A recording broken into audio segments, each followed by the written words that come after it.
Assalamualaikum warahmatullahi wabarakatuh. Sekarang kita belajar tentang dasar-dasar teori von Thunen. Teori von Thunen ini lebih ke penentuan lokasi untuk lahan-lahan pertanian. Teori von Thunen ini berasal dari Johann Heinrich von Thunen.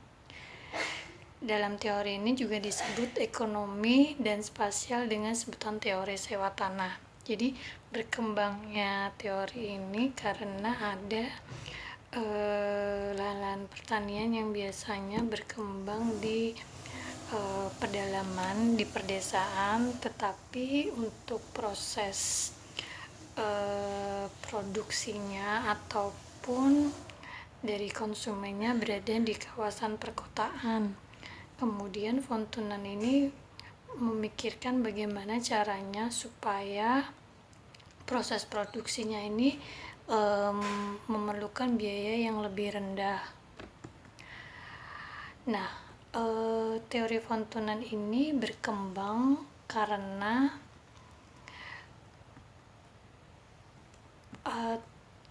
teori lokasi lahan pertanian berdasarkan keterkaitan penggunaan lahan pertanian dan keberadaan desa kota. Kemudian latar belakang dari teori von Thunen ini, terdapat suatu daerah terpencil yang terdiri atas daerah perkotaan dengan di sekelilingnya terdapat daerah pedalaman. Kemudian kawasan perkotaan ini merupakan daerah penjualan kelebihan produksi, sedangkan daerah pedalaman sebagai menghasilkan untuk produk-produk pertanian. Nah, daerah pedalaman ini merupakan daerah yang cocok untuk bercocok tanam untuk mengembangkan kawasan pertanian.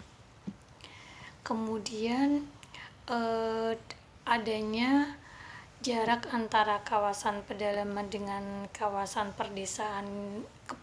pedalaman atau perdesaan dengan kawasan perkotaan ini tentunya menimbulkan adanya biaya transportasi. Jadi dulu mungkin diangkutlah hasil-hasil pertanian itu dengan gerobak atau kuda.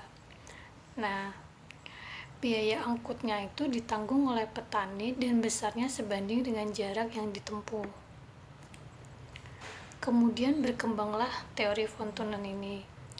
Basis model dari teori von Thunen ini yaitu semakin menjauhi pasar maka menurunkan nilai produktivitas pertanian. Sedangkan nilai produktivitas pertanian dapat diukur dengan menggunakan input untuk menghasilkan produk pertanian tersebut. Input tersebut bisa dari biaya transportasi, tenaga kerja, kesuburan tanah, modal, dan lain sebagainya.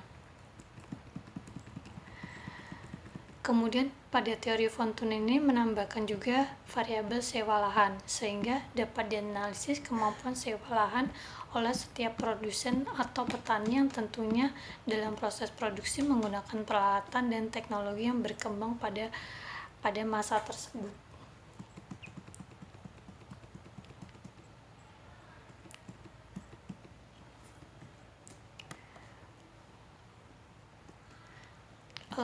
Dalam teori von Thunen ini terdapat pertimbangan dalam pemilihan lokasi pertanian. Pertama, harga pasar. Produk yang memiliki harga pasar tinggi akan dipilih oleh petani sebagai komoditas pertanian. Kedua adalah biaya transportasi. Biaya transportasi terkait dengan kecepatan dan kemudian pengiriman hasil produksi ke lokasi pasar produk.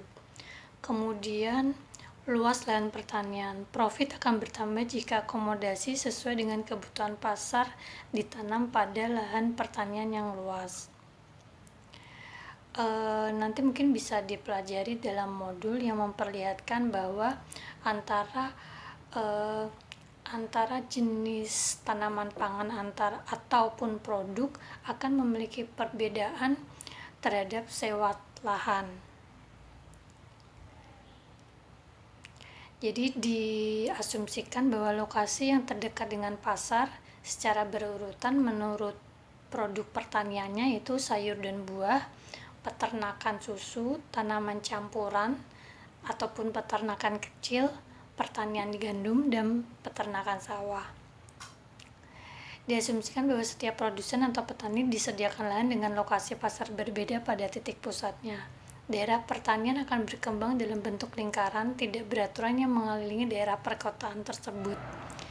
Jenis pertanian ditentukan oleh harga penjualan, biaya produksi, biaya angkutan terlokasi pertanian ke daerah perkotaan. Lahan-lahan pertanian ditawarkan kepada petani sayur, peternak susu, petani tanaman campuran, peternakan kecil, penghasil gandum, peternakan sapi, dan profit yang didapat untuk setiap produk pertanian dihasilkan setiap hektar itu akan berbeda. Seperti yang sudah saya jelaskan sebelumnya, bahwa lokasi yang terdekat dengan pasar secara berurutan yaitu berdasarkan profitnya sayur dan buah, peternakan susu, tanaman campuran, pertanian gandum, dan peternakan sapi. Sebagai contoh lainnya yaitu produksi kayu dengan luas 1 hektar berbeda dengan produksi gandum yang luasnya juga 1 hektar. Profit yang lebih tinggi adalah produksi kayu, akan tetapi produksi kayu memerlukan lokasi yang lebih luas dan memiliki bobot yang lebih besar daripada gandum. Dengan demikian memerlukan jenis mode transportasi yang lebih banyak dan intensitas pengangkutan yang lebih sering. Lahan pertanian dikembangkan di sekitar kawasan perkotaan atau pasar akan memiliki keuntungan yang lebih besar dibandingkan yang jauh dari kawasan perkotaan. Tetapi produksi kayu tidak mungkin dikembangkan di kawasan perkotaan sehingga biaya transportasi diperlukan lebih tinggi.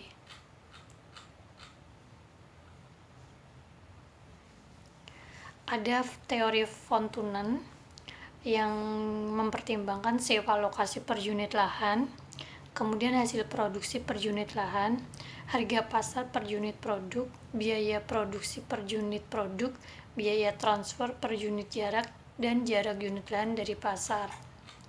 Ada perhitungannya, yaitu dari perhitungan formula von Thunen ini menghasilkan perhitungan atau harga sewa lokasi per unit lahan. Nanti bisa dipelajari di dalam modulnya. Kemudian ada teori penggunaan lahan von Thunen. Teori penggunaan lahan pertanian menurut von Thunen dapat digunakan sebagai teori penggunaan lahan secara umum. Zona konsentrasi berada pada titik pusat. Zona konsentrasi tersebut adalah pasar yang biasanya terletak di kawasan perkotaan. Dan cincin konsentrasi adalah wilayah sekitar yang mengitari pasar. Semakin dekat titik pusat dengan cincin konsentrasi tersebut, maka sewa lahannya akan semakin besar. Mungkin cukup sekian video kali ini. Wassalamualaikum warahmatullahi wabarakatuh.